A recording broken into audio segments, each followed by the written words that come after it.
Nandito na naman ang inyong Lakotsarang Appraiser. So tara, gala ulit tayo.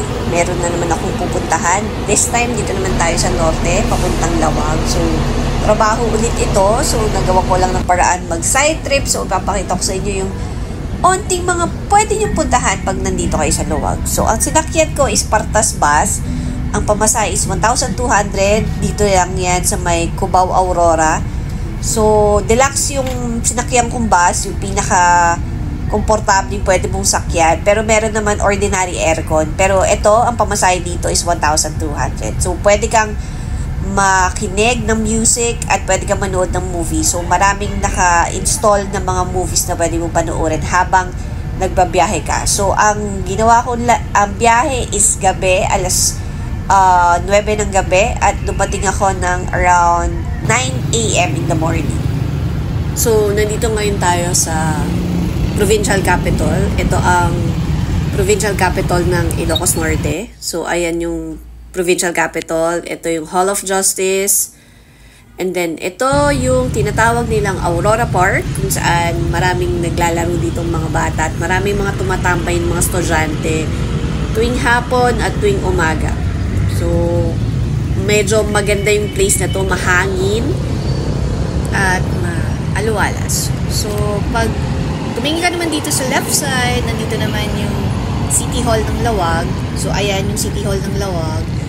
And then, pag umikot ka naman dito sa kabilang side, doon naman yung papuntang simbahan, yung Lawag Church. Nung time na pinuntahan ko siya, sarado, nakalock yung pinto. Usually talaga lagi ako nagpupunta sa mga simbahan pa pupunta ako sa isang lugar. Tapos ito naman yung bell tower na hindi pa rin na-restore hanggang ngayon. Hindi ko alam kung nire-restore ba talaga siya or hinayaan na lang siya na ganyan. Kasi nga, ang tagal ko nang pumupunta ng Lawag pero hindi pa rin siya, ganyan pa rin yung itsura niya. So, ito naman, dito naman sa side na to, ito yung museum ng Ilocos Norte dito sa Lawag. Dito, meron, merong bayad dito na 50 pesos.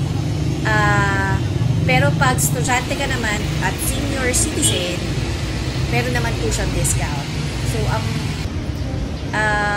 entrance fee is 50 pesos. Ayan, nakita nyo naman. Okay. Tapos, dito makikita nyo yung simple way of living before nang wala pang masyadong advanced na teknolohiya. So, makikita nyo dyan yung iba-ibang historical sites ng Ilocos Norte. Ayan, yung Kalesa. Tapos, yung iba-ibang ginagamit sa pagbubukid at yung mga gamit sa kusina. So, mabalik tayo dito sa may bell tower.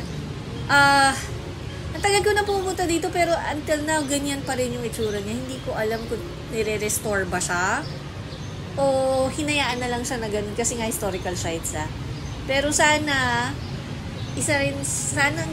pagandahin nila kasi isa rin way of attraction yan sa mga turista pag pumunta dito sa Lawag. So, pag punta kayo dito sa Lawag, pwede rin kayong pumunta sa may sand dunes. Tinry kong puntahan pero naubusan ako ng oras kasi nga limited lang yung oras na nandito ako kasi nung time na pinuntahan ko to, kailangan ko pang pumunta ng Baguio at ng La Union. So, pag pupunta kasi kami sa isang lugar, hindi lang isa. Usually, 2, 3 yung area na pinupuntahan namin. Unless talagang solo flight lang talaga na ito lang yung pupuntahan mo, medyo maganda yung labanan ng paggala nun. Or, paggala sa isang lugar. Pero this time, limited lang talaga.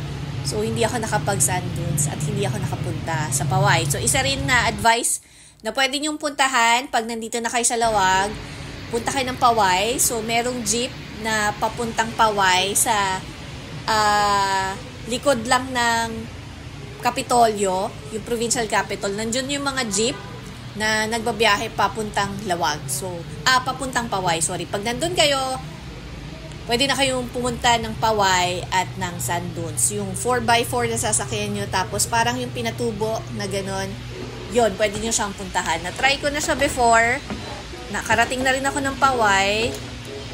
Pero hindi ko lang siya narating ngayon. So maganda din yung Paway kasi beach area din doon. So marami rin nagpupunta doon. So pag may chance na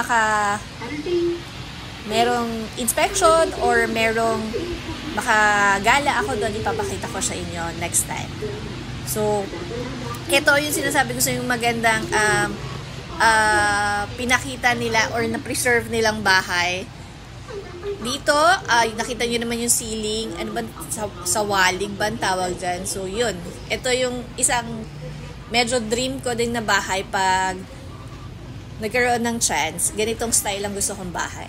So, hanggang sa muli, ito ang inyong Lakwatserang Appraiser na walang sawang magpapakita sa inyo ng mga magagandang lugar dito sa Pilipinas at saan man panig ng mundo. Please like, share and subscribe to my YouTube channel kasi marami pa talaga akong ipapakitang mga ibang lugar na hindi usually pinupuntahan ng ordinaryong tao or ng mga mayayaman kasi nga sa kakaibang field ng aking trabaho na marami akong nararating na hindi talaga siya tourist spots.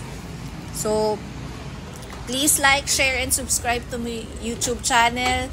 Ito ang inyong Lakwatserang Appraiser. Maraming salamat sa inyong panonood. Please keep supporting me. I know, mabagal yung channel, pero okay lang. Ito ang inyong Lakwatserang Appraiser. Maraming salamat sa inyong panonood.